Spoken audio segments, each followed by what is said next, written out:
As we launch this 2021 school year, all teachers in our vertical team are making calls to our students' homes, making sure they're ready for the upcoming remote classes.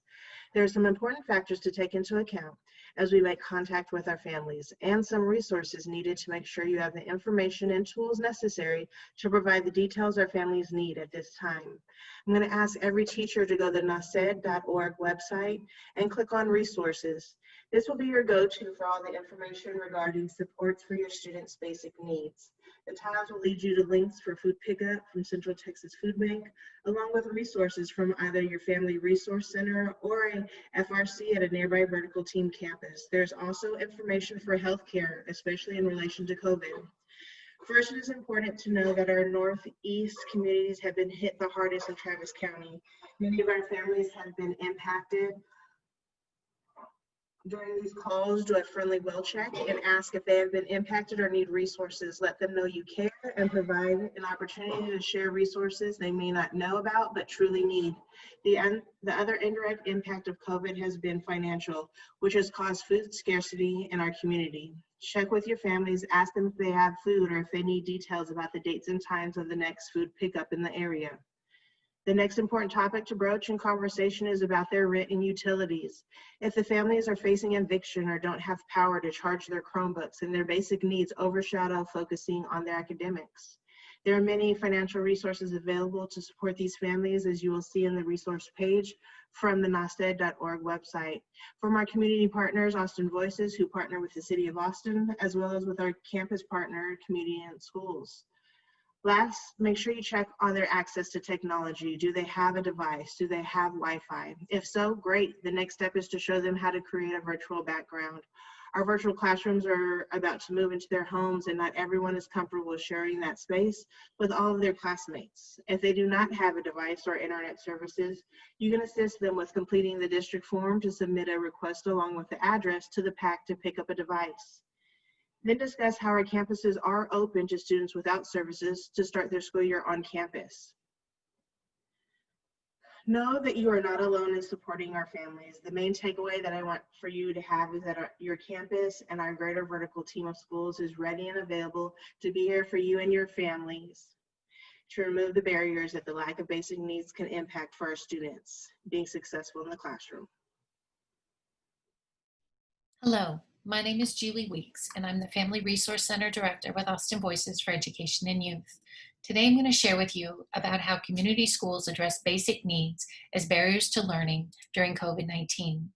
We know that COVID-19 has disproportionately affected low-income communities of color in Austin. The communitycaretx.org website has an interactive coronavirus dashboard that allows you to look at COVID positivity rates by zip code. You'll see that Austin's overall positivity rate is 12.5%. The CDC says this rate should be less than 5% to control the community spread of the virus. If we look at the zip codes in Northeast Austin, we see that they are the top 4 ranked zip codes, leading 78753, 58, 52, and 24, all with positivity rates between 34 and almost 39%. These are the epicenter of the pandemic in Austin. You can see that each positive test in each zip code represents a family. These are the families where your kids attend your schools. We know that basic needs can be barriers to learning, and COVID-19 exacerbates the already pre-existing conditions of poverty. We know that sickness from COVID results in quarantine, loss of work, the resulting loss of income, and the financial stress that comes with this as families cannot provide food, clothing for their families. They have difficulty paying their rent and utility bills, and looming in the future is potential eviction. We know this causes stress, grief, and even increased domestic violence. These are the realities of the families in the schools you serve. So fortunately, community schools can help. Community schools are an all-hands-on-deck school improvement model that joins a neighborhood school with a coordinated set of partners to make sure that all children have what they need to succeed. In AISD, we have multi-tiered systems of support. Teachers, you are on the front lines. You are teaching and communicating with students and their parents every day. We hope that you will use this opportunity to ask a few questions to identify potential barriers to learning. And today we want to provide you with some more information on the www.nacer.org website. On the resources tab, to be able to provide some very basic information to families for things that they need. You'll see here everything from food, clothing, financial, housing, all these different resources. Each icon links to a folder that has specific flyers and information that you will find helpful as you provide information to families. Here we're looking at the food distribution flyer for the Austin Voices food distributions. There's also the ones offered by the Central Texas Food Bank. I'd like to point out that twice a month, they offer drive-through mass distributions for over 1,500 families at the Nelson Field parking lot at Northeast High School. So these resources are available. We hope that you will use them. But in the event that help is needed beyond what you can provide, you'll then provide a referral through your child's study team, who will then refer to one of the family resource centers that supports your school. We're here to provide case management to families, help them with basic needs, rent assistance, utility assistance, things that they cannot navigate out on their own. So we hope that you will contact us if you have questions, and please let us know how we can support you.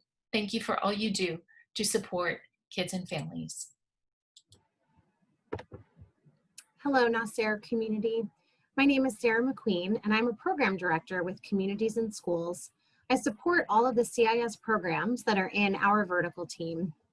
In preparation for the start of the school year, and as you all are doing outreach with all of your students, we wanted to take a few minutes to acknowledge many of the social and emotional needs that our students might be coming to school with as we start school next week. As we enter this new school year remotely, with the pandemic raging on, we know that our community of schools in particular is very hard hit with COVID right now. We also know that our students will likely have significant social and emotional needs that will need to be addressed before any real learning can happen. When we're able to address those needs and ensure that students feel a sense of safety and stability, then it's much more likely that they'll be able to focus on their learning. So what types of social and emotional challenges have students experienced during this double pandemic of COVID and systemic racism? What we have seen is students are experiencing anxiety, disconnection and disengagement, isolation, exacerbation of existing mental health conditions, grief and loss, especially due to COVID and deportation and immigration issues, stress due to family situations such as food instability or loss of jobs. And for our Black and Brown students, we know that there is the added stress of living through this moment of racial reckoning and being re-traumatized with each national event. We know that our students and families are strong and have so many strengths, but we also know that many of them might be experiencing multiple of these stressors. So that's a long list. What can we do to support our students? To start, being a caring and consistent adult that listens to them non-judgmentally will go a long way in helping our students feel safe and stable. They don't necessarily need you to solve everything for them, but to know that they can share if they need to, and that you'll still be there and will try to support them is key to building strong relationships. If you feel that the student is in need of more resources or support than you are able to provide, then you can make a referral to your campus child study team or student support team, where through a referral process, they can be connected to either CIS or VITA if you have either of those on your campus. If you do have Communities in Schools on your campus, you can always reach out to your CIS staff directly, and they can help walk you through that referral process. It might look a little bit different for each campus. Sometimes it's an online internal form. Sometimes all referrals for on-campus providers go through a counselor. So we just encourage everybody to find out exactly what that looks like on your campus. And again, CIS staff can help walk you through that process if you have them. For our staff at Communities in Schools, even if we don't necessarily serve every student that is recommended to us, we always ensure that we get them connected to the right community resource. On the NACER website, there are also other mental health community resources listed under the mental health section in the resources tab, and we encourage you to familiarize yourself with that in case you feel like you need to leave a student or a family with more information. Communities in Schools is so grateful to be working with our school partners in what we know will be another strange and disrupted year, to ensure that our students and families have what they need to be successful in school, whether that's remote or in person. And we're here to support you as well. Thank you so much for all of your hard work. We wish you the best of luck for the start of school next week. Thank you.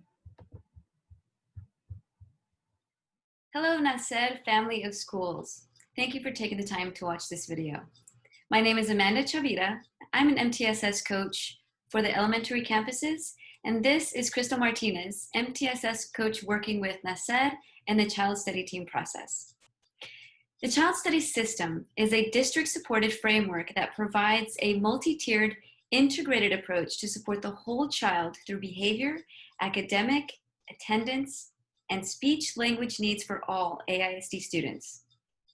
The main idea behind the CST process is to identify any behavioral and/or academic learning gaps or attendance gaps, which addresses the opportunity to learn. Then a plan for support and intervention is coordinated and documented. Subsequently, the progress of that intervention or support is monitored and changed as needed over time to meet the needs of the student and family.